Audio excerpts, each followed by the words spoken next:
is not any of these doctrinal issues, or certainly don't have an issue with science. In fact, the good news for your audience is that the progressive side of Christianity is very friendly to science, very open to its contributions, and use, the scholars of the liberal wing of Christianity use critical methods in their scholarship all the time. Yeah. The first thing that is usually, the first concern is usually a justice concern. It's usually a concern about social justice and equality.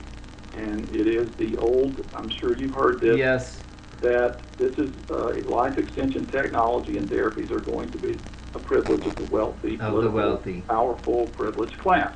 And liberal, progressive Christianity, from its roots in the ancient Hebrew prophetic movement all the way to the modern liberation theologies of Latin America, black feminist theology, has a history of struggling for the poor and disenfranchised. Now, I know there are responses that can be made to the concern about justice, but for the progressive side of this religion that we're talking about, the degree to which academic and liberal religionists support life extension is going to depend, I would say, largely on how successfully their questions about justice are addressed. That's not their only question, but that's the first thing that particular group will ask. That's the first thing that will come up. Right. Yeah. I understand you there. Yeah, I mean, and I suppose that the old argument that every new technology is going to filter down to the masses, that isn't going to cut it, or maybe it will. I think that's a one reply that can be made. That's legitimate in your view. That would be a legitimate thing to answer the social, the more liberal religious people out there. I'm not saying it would be convincing, but because they would. I mean, I'm remembering a particular conversation where they said, "Okay, well,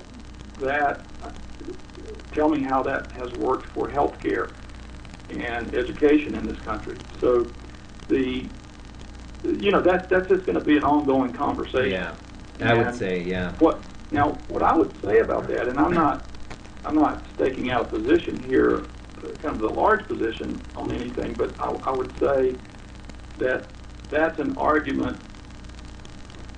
That's not necessarily an argument against life extension. I mean, there's a deeper issue there having to do with social justice in our society. It has to do with our political system and our democratic process and so on. Okay.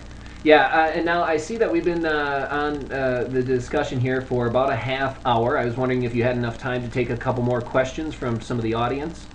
I do. I would love to get into, just say a little bit about what I'm doing. Oh, I think your audience would be very, very interested. Yes, this would be a great time. Yeah, Dr. Okay. Mercer. Yeah, great time. If you want to promote anything that you're doing right now, any upcoming conferences or books that you've written, or take the floor here and let us know. Yeah, it's not so much. It's more just an awareness, I think, of what's happening in the religious community, because I think this does impact the programs that your audience is very interested in. What I'm interested in is promoting thoughtful conversation in our culture about the wave of therapies and technologies that are coming. And the little corner, not insignificant corner that I've bitten off, has to do with the religion and the academic religion side, as well as the faith communities, and really doing things in both of those.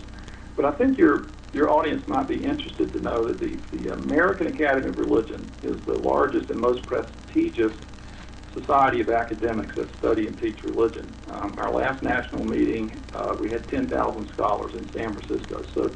And it's not easy to get on the national program. 10,000? Did you say 10,000? Yeah, there were 10,000 scholars in San Diego, members of the American Academy of Religion, and there was a related religion society that met with us, and there were 10,000 scholars who teach and study religion. And for 2 years in a row, I was able to organize at the national level a panel on religion and radical life extension. Aubrey de Grey presented the science, and then I had scholars of different religions address the religious issues. Okay. So that was 2 years in a row, and that was successful enough that my colleagues and I have gotten accepted as a regular session at the national meeting, a unit now on transhumanism and religion. And so this is going to be an ongoing forum every year where at the highest level of our academy, scholars of religion can discuss these issues. And well, to that I have to say just briefly here, thank you very much for starting this with such a large group. You're owed a debt of thanks to at least bridge the gap and try and help communicate. So thank you very much. But continue to really on. put this in perspective, what I'm trying to do, or what we are doing for the academic side of religion, is what the World Transhumanism Association, if I understand things, is trying to do for academic philosophy. I mean, that's one of their goals. Yes.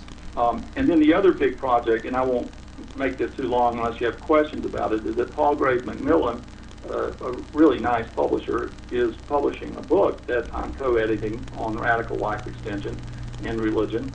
And Aubrey de Grey is contributing a chapter on the science of extreme longevity. And then we've recruited, my co-editor and I have recruited scholars from different religions across the world to talk about the implications of life extension for their particular religion, the theology, the ritual life, the institutions, and so on.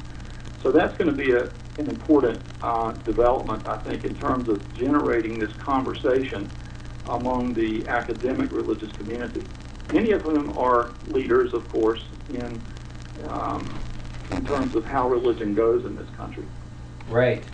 Okay, well, that's great. Any estimate on when that book will be available? When it'll be out on books? Well, the drafts are coming. The drafts are coming in from the contributors right now. In fact, this morning I read Aubrey's chapter, where he explains his programs and also gives some religious commentary in his role, as he calls it, a recreational theologian. But we'll be working on this for several months, and then the publication date is already out on the web.